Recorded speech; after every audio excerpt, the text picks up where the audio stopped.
Hey, shalom, shalom, shalom lakum. First and foremost, I want to give all praise, honor, and glory to the Heavenly Father, Yahweh, in the name of His only begotten Son, Yahweh Shai, right? In the name of the Rakak Wadash, which is the Holy Spirit.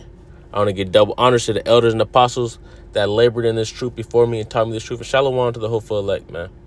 I just want to talk about something that everybody in this truth, really, if you breathing, man, you going to go through tribulations, man. It's going to be tough for you, especially in this truth. When you come to the wisdom, knowledge, understanding of the Most High God, Yahweh, you understand, bro, we living in hell. This place is absolute hell, bro. There's people that don't want to see the kingdom, man. They want to stay here in America. Deal with the things we got to deal with here. It's just terrible, right? Only thing we have to look forward is the kingdom, bro. You just got to keep enduring day after day, man. Going to work, dealing with these females, dealing with, these fleshly bodies, man, the temptations, man. In this world, there's nothing for us, bro. We just got to endure. We can have a little fun here and there, enjoy life, but, man, the kingdom is what we got to be looking forward to, bro. We got to put that first and foremost in everything we do, man. Because I really don't want to go another day in this place. But I understand that the Most High God has put us here for a reason, right? Let me get this. This is the book of Micah chapter 2 and verse 10. It says, "Arise ye and depart, for this is not your rest. Because it is polluted, it shall destroy you, even with the sword destruction," man. This place will destroy you. It's going to wear you down. It's going to beat your ass, man. Right? You going through it with your girl, man. You realize, like, man, I can't really trust this broad. I really can't trust this woman, right? They make it a curse for you to have kids. You know what I'm saying? You got to go work for this white man, Esau Edom, man. Getting shit on at the job site, right? Just going through all types of shit, man. Can't afford what you want to afford. Can't move how you want to move. Getting taxed, right? It's oppression everywhere, man. All right, let me get this.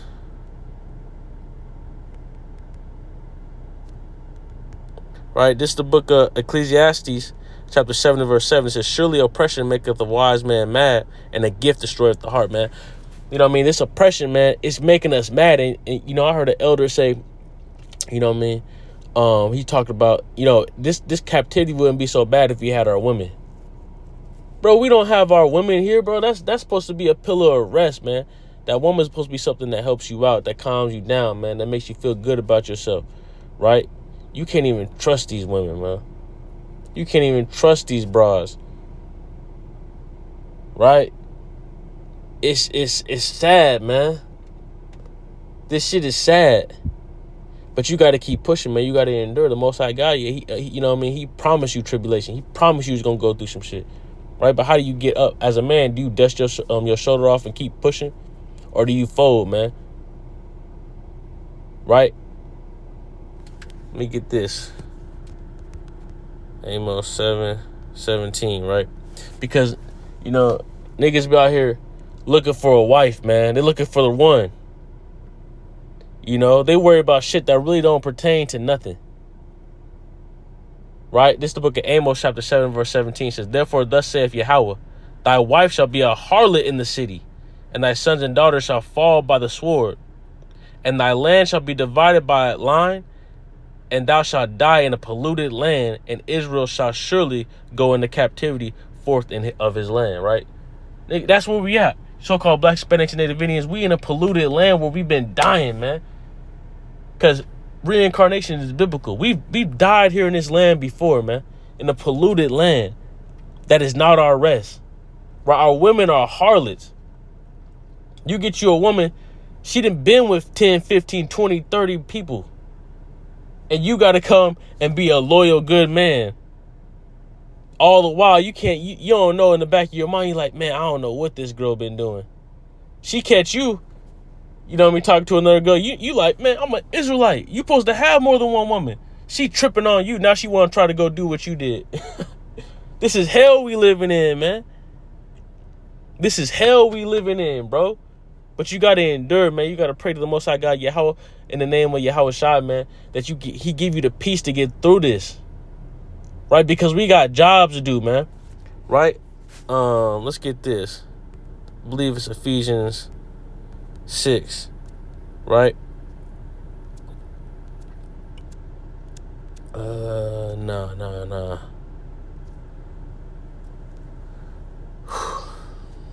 It's a lot.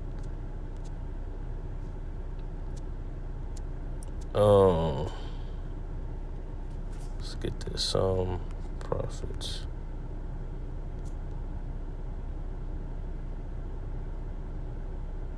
All right, this is the book of Ephesians, chapter 4. And I start at verse 8. Now I start at verse 7. It says, but unto every one of us is given grace according to the measure of the gift of Hamashiach. Let's get this in a different translation, right? It says, and the NLT says, however, he has given each one of us a special gift through the generosity of Hamashiach, right? So we all got our gift, right? We all got a role to play on this team, man. You got to play your position, right? And with knowing you got a position to play, you got to do that through the pain. When you heartbroken, right? When your pockets is broken, right? When you upset, you mad at the world for the position that your people are in. You seeing the oppression, but you got to keep pushing, bro. Our people not hearkening. You got to keep pushing. We got to go find them lost sheep, right? They're lost for a reason. There's a specific number of sheep that the Lord is looking for. You got to find the lost sheep. A lot of these other people are goats. They're gonna be separated at Judgment Day and be destroyed. But there's some sheep out there that need to be brought back to the Lord. You know what I mean? The scriptures talk about Yahweh Shai, the Messiah says, "My sheep know my voice." Now, if you're out here prophesying, you teaching, you're speaking with the voice of the Lord. Why? Because you're speaking the word. Everything you say should be coming from the word, man. Right? So when you speak, it's Yahweh Shai speaking through you. It's the Most High God Yahweh speaking through you, and the sheep are gonna hear that voice, and it's gonna, you know what I mean? It's gonna resonate with them, right? Verse 8 says, "Wherefore he saith, when he ascended up on high, he led captivity captive and gave gifts unto men. Now that he ascended, what is it but that he also descended first into the lower parts of the earth? He that descended is the same also that ascended up far above all heavens, that he might fill all things. And he gave some apostles, and some prophets, and some evangelists, and some pastors, and some teachers, for the perfecting of the saints, for the work of the ministry, for the edifying of the body of Hamashiach," right? So, at the end of the day, we all got a spot and a lot to play, right? Prophets, evangelists, pastors, teachers, apostles. You got to do your lot, man. That shit don't stop because it's hot outside. That shit don't stop because it's cold outside. That shit don't stop because the bitch done got out on you, man. Right? It don't stop, man. Whatever you got to do, you got to keep doing it. This place is not your rest. This is the place of work. This is the place of tilling the ground, man. This is the place of, you know what I mean, doing the will of the Lord. That's all that matter at the end of the day. Do the will of the Lord, man. Fuck everything you going through, these trials and tribulations, man. That shit don't matter, bro. You got to do the work of the Lord, man. Man, you got to be led by the Spirit. Let me get this. Book of Galatians chapter 6 and verse 7, a classic, right? It says, "Be not deceived, the Most High is not mocked. For whatsoever a man soweth, that shall he also reap." Man, we want to sow good works, man. So the Lord will have mercy on us. He'll take away some of the things we're going with. He'll lighten the load on us. He'll strengthen us, right? Fuck all that shit. We want to sow good works in this land, man, in this captivity, right? What you sow is what you reap, man, right? Reap good works. That's all we want to do. That's what we got to be focused on, man. We got to have our eyes single, right? Verse 8 says, "For he that soweth to his flesh shall of the flesh reap corruption. But he that soweth to the Spirit shall of the Spirit reap life everlasting," man. Right? And we gotta be sowing spiritual seeds, man. We gotta have good fruits coming from our tree, so the Lord will be pleased with us, and He can bring us into that fold, man. 144,000, that 1/3, that elect. They're gonna make it about Babylon the Great and rule the earth, man. That's what we want, bro. All the little shit we going through right now, man, that ain't nothing compared to the crown that is promised to us if we endure to the end, man. Right? You so-called Black, Hispanics, and Native Indians, you biblical Israelites, right? There's a crown at the end of all this tribulation, all this heartache, all this pain, all these tears in your eyes, man. Blood, you know what I mean? The sweat. All that work comes with something. What you sow is what you reap, man. The Lord is not a Lord that he's going to forget your works, man. He's going to reward those that did right by him. He's going to reward good soldiers, right? Good soldiers that lace up them boots and go to war. Hey, go to spiritual war. You're going to get a reward from the Heavenly Father, man. But we got to endure to the end, right? Verse 9 says, and let us not be weary in well-doing, for in due season we shall reap if we faint not, man. Just keep going, man. Everything you going through is for a reason, man. Right? What you going through with your baby moms? What you going through at the job? Right? You got to keep pushing, because Hasatan, the adversary, is going to use everything to get at you. Everything to cause you to fold. Nigga, don't fold, man. Don't be weary in well-doing, man. Keep doing the will of the Lord, bro. That's all that matters. Keep your eye on the prize, man. When you run a race in track, the thing that slows you down is looking to the left and to the right. You keep your eyes straight forward, pump your arms, and drive your knees, man, and get to that finish line. Right? Let me get this real quick. This book of Revelation, chapter 2 and verse 10. It says, fear none of these things which thou shalt suffer. It didn't say you might suffer. It says you shall suffer. It says, behold, the devil shall cast some of you into prison, that ye may be tried. And ye shall have tribulation 10 days. Be thou faithful unto death, and I will give thee a crown of life. You promised tribulation. You promised to go through some bullshit, man. Be faithful unto death, man. Get that crown of life. That's all we worried about. That's what makes you a man. Right? Dusting your shoulders off. Getting back up and getting to it, man. Right? And that's the type of person that a woman wants to follow after. A brother that, hey, no matter what shit's going on in my life, I'm going to take care of business. And the first thing is the Lord's business, man. You got to be about your Father's business, bro. That's all we care about. Coming out here and doing the will of the Lord day in, day out, studying, praying, fasting, getting right with the Lord, man. All that other shit don't matter, bro. This is where we should feel most at peace. This is our rest, right? Yahweh Shai. Let me get this. All right, this is the book of St. Matthew,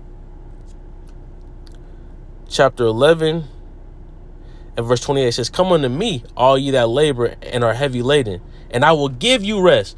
Babylon the Great ain't your rest. That woman ain't your rest. That job ain't your rest. Those dollars you got ain't your rest. All the jewelry you got, that ain't your rest, man. The new kicks, your fits, that's not your rest. Right? Yahweh Shai is our rest, man. Right? The Spirit is our rest. And we got to truly believe in that. Lean on that, bro. Right? We out here laboring and we going through things. But if you start to harp on the things you're going through, that's going to cause you to go off, man. You're going to have to find a vice to get over it instead of leaning on the Lord. Right? When you lean on the Lord, that's your vice. Right? The Spirit is your vice. And it feeds you. It keeps you going. It pushes you. It's the engine. It's the motor that keeps you going, man. Right? But that's what we got in the Galatians. It say, he that reaps of the flesh, so it says shall reap corruption, right? You going to alcohol, you want to go to marijuana, you want to go to more women to fill this void that you feel instead of leaning on the Spirit, right? You lean on the Lord, he's gonna feed you what you need to be fed. The Most High God gives you everything, bro. Stop tripping off this little bitty ass shit, right? And I'm talking to myself first and foremost. Right, verse 29 says, take my yoke upon you and learn of me, for I am meek and lowly in heart, and ye shall find rest unto your souls. Right, being meek, right, part of that is just accepting what the Lord does, man. Accepting the Lord's way, knowing it's the best way, right? Not trying to buck up to the order. Putting the Lord first, that's being meek.